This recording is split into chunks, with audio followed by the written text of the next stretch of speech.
Hi friends, welcome to our channel Ammi Chutney.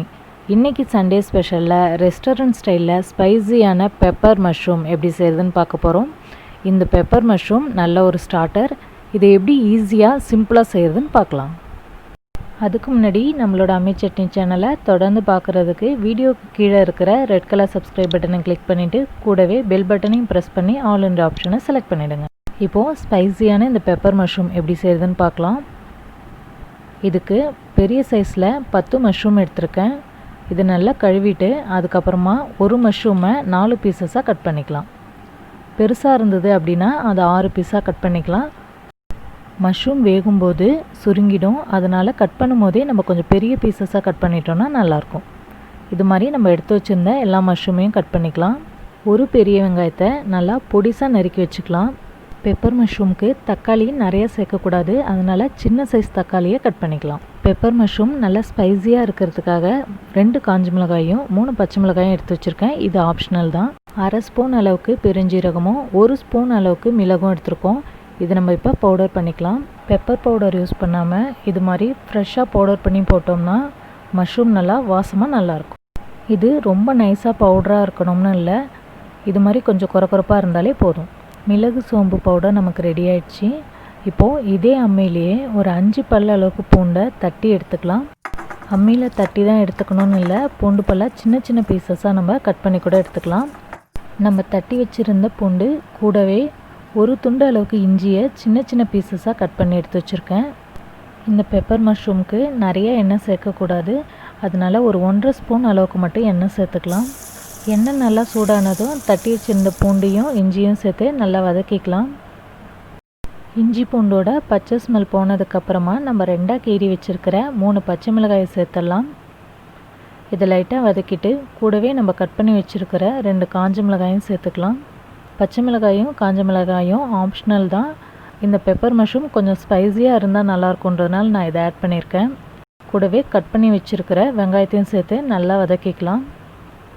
வெங்காயத்தை இது மாதிரி சின்ன சின்ன பீசஸாக கட் பண்ணிட்டோன்னா நல்லாயிருக்கும். கூடவே கொஞ்சமாக கறிவேப்பிலை.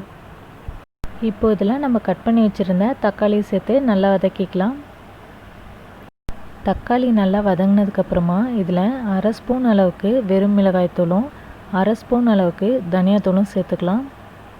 இதில் மிளகு காரம் தான் நல்லா தெரியணும், அதனால் மிளகாய்த்தூளும் தனியாத்தூளும் கொஞ்சமாக சேர்த்தா போதும். இப்போது இதை நல்லா மிக்ஸ் பண்ணிவிட்டு நம்ம கட் பண்ணி வச்சுருந்த மஷ்ரூமை சேர்த்துடலாம். மஷ்ரூமெல்லாம் சேர்த்துட்டு நல்லா மிக்ஸ் பண்ணி விட்டுடலாம். மஷ்ரூம் சூடாக ஆக அது சுருங்கி அதுலேருந்து தண்ணி விடும், அதனால் நம்ம இதில் தண்ணி சேர்க்க தேவையில்லை. இப்போது மஷ்ரூமுக்கு தேவையான அளவுக்கு உப்பு சேர்த்துடலாம். மஷ்ரூமுக்கு அதிகமான அளவு உப்பு தேவைப்படாது, கொஞ்சம் குறைவான அளவு சேர்த்தாலே சரியாக இருக்கும். உப்பு சேர்த்ததுக்கப்புறம் மஷ்ரூமை நம்ம கொஞ்சம் நேரம் வதக்கி விடலாம். இப்போ பாருங்கள், மஷ்ரூம் சுருங்கி சின்னதாக ஆயிடுச்சு. இது மாதிரி வரும்போது நம்ம இந்த மஷ்ரூம் வேகிறதுக்காக கொஞ்சமாக தண்ணியை தெளித்து விடலாம். தண்ணி ஊற்ற தேவையில்லை, தெளித்து விட்டாலே போதும். அது மாதிரி மஷ்ரூம் வேகிறதுக்கு ரொம்ப நேரம் ஆகாது, 3 to 4 மினிட்ஸில் இது வெந்துடும். இப்போது ஒரு மூடி போட்டு மஷ்ரூமை மூடிடலாம். இது கொஞ்சம் நேரம் வேகட்டும். இப்போது மஷ்ரூம் வெந்துடுச்சான்னு பார்க்கலாம். மஷ்ரூம் நல்லாவே வெந்துடுச்சு. இப்போது இதில் நம்ம பவுடர் பண்ணி வச்சுருக்கிற மிளகு சோம்பு தூளை சேர்த்து நல்லா மிக்ஸ் பண்ணிக்கலாம். நான் இதில் மிளகு சோம்பும் சேர்த்துருக்கேன். இது கூட நீங்கள் சின்ன ஜீரகம் கூட சேர்த்து பவுடர் பண்ணிக்கலாம், இல்லைனா மிளகும் ஜீரகமும் மட்டும் கூட சேர்த்துக்கலாம். ஆனால் மிளகோட காரம் நல்லா தெரிஞ்சுது அப்படின்னா நல்லாயிருக்கும். பெப்பர் மஷ்ரூம் கொஞ்சம் ஸ்பைஸியாக இருந்தால் நல்லாயிருக்குன்றதுனால நான் 1 ஸ்பூன் அளவுக்கு மிளகு எடுத்திருக்கேன். நீங்கள் கொஞ்சம் குறைவாக கூட சேர்த்துக்கலாம். இப்போ ஒரு மூடி போட்டு இதை மூடிடலாம். இப்போ தான் மிளகோட காரம்லாம் மஷ்ரூமில் நல்லா ஏறும். பெப்பர் மஷ்ரூம் கொஞ்சம் ட்ரையாக இருந்தால் நல்லாயிருக்கும், அதனால் ஒரு 2 நிமிஷத்துக்கு நம்ம இதை நல்லா வதக்கிக்கலாம்.